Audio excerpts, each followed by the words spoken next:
working on integration technology for a long time, since the company started. 2005, we started the Synapse project and started working on that space. And since then, there's been so many other ESPs, so many kind of various ways of writing integration stuff. And for the last 5 years or so, we've been thinking, how do we innovate on top of that? What's the next step? What's the next big direction? For a while, we were trying to take the language and kind of clean it up, do a better version, and so forth. Then, in the last few years, we've been trying to figure out, well, what's the next iteration? How do you go beyond that?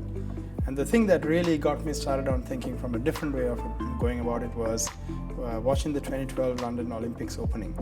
That had so many things happening in parallel, all just people jumping out of an airplane, somebody hopping up from the ground, buildings coming up, buildings coming down, all kinds of things that just happened perfectly coordinated and perfectly orchestrated.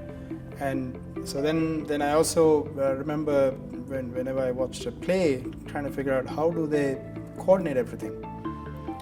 So that was really the first time when we started thinking about how do you coordinate complicated parallel interactions without this kind of XML data flow approach that we had taken for a very long time. And not only us, the entire industry has taken as to how you coordinate stuff and orchestrate a flow of activities. So from there, then we realize very often when we have a complicated thing to talk to somebody about, we always draw a sequence diagram. And sequence diagrams are a great way of explaining this person's doing this, this one's doing this, this one's doing that. And at this point, they're going to coordinate and synchronize something and go on and so forth, right? And yet, the sequence diagrams are used to describe something. And then after that, you go off and program something in data flow, which is the way our ESP currently works, or write some Java code, whatever, Node, doesn't matter. They all go and write some other code. But the sequence diagram aspect is lost beyond that point. So really what the major driving force behind Ballerina was to say, well, why do we stop at that? And saying, why can't we take the sequence diagram and make it programmable? And we had looked at, we all used websequenceDiagrams.com, for example, to write various diagrams for simple things that we want to document. And they had a textual syntax. So that was sort of the first, sort of the raw starting point of a syntax. But then we also wanted to make it into a proper language, because one of the things we have learned from all this configuration over code kind of mantra is that that's great, but now configuration has become so complicated that you have 10,000, 20,000 lines of configuration. Yet you don't have the tool set that's there for software to manage configurations. So what you have instead is one big file, one something or the other, and you can't diff it, you can't do version control as well, you can't do code reviews. None of the software development lifecycle toolchain applies for configurations to the same level it works with source code. So we decided what we're going to do is take the concept of sequence diagrams and make a new programming language, a proper, genuine, honest-to-goodness programming language, not a hack DSL, not some configuration language, that allows you to express really complicated parallel interactions and make it work.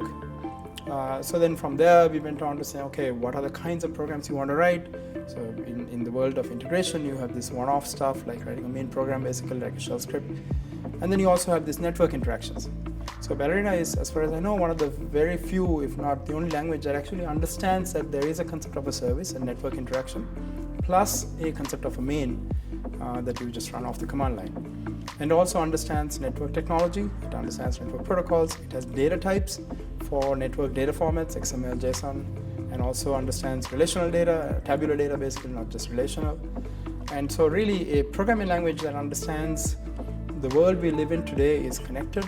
Everything you do is about interacting with other things. It's no longer isolated, and puts it all together into a package with full programming language semantics and all the toolchain associated with it.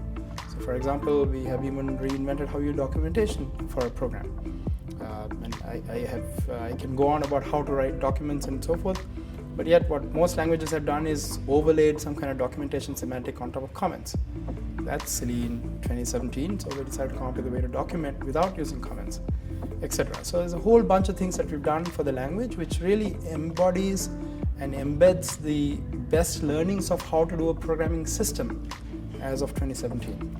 So we've taken documentation into consideration, we've taken packaging, modularity into consideration, we've taken repositories and sharing into consideration, we've taken testing and mocking into consideration, we've taken containers into consideration, and really looking at all the different tools that we live in today and said, how would you create a programming system that works in that world and understands the network, understands unreliable communication, understands parallel communication, understands resiliency, all of that, and create something that works really, really well.